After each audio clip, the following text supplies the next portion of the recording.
दरम्यान कोल्हापुरात एक धक्कादायक बातमी आपल्यापर्यंत पोहोचते। कोल्हापुरात बंदुकीचा धाक दाखवून तरुणीवर बलात्कार करण्यात आला। शरीर संबंधांचे व्हिडिओ व्हायरल करण्याची धमकी देण्यात आली।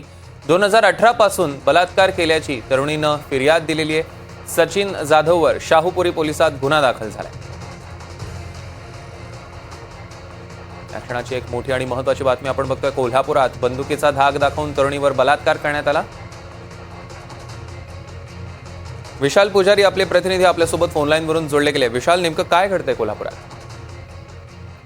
नक्कीच सौरभ, कोल्हापुरातली धक्कादायक घटना आहे। तर बंदुकीचा धाक दाखवून या तरुणीवर बलात्कार केल्याची जी माहिती आहे ती सध्या कुठेतरी मिळते। शाहूपुरी पोलीस ठाण्यात संबंधित पीडित मुलीनं याबाबतची फिर्याद दिली। त्यानंतर ही घटना जी आहे ती समोर आली।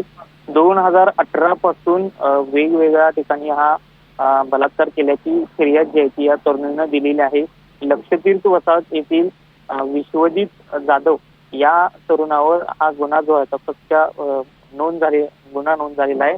या संबंधित पीडित मुलीचे व्हिडिओ व्हायरल करू अशी धमकी देत या पीडित मुलीवर बलात्कार केल्याची फिर्याद या मुलीने दिली। त्यामुळे आता ही धक्कादायक बातमी जी आहे ती सध्या समोर येते। त्यामुळे कोल्हापुरात जी या घटनेमुळे खळबळ उडालेली आहे। विशाल, यावर लक्ष ठेवून या प्रकरणातले अपडेट्स घेऊ। तुर्तास धन्यवाद।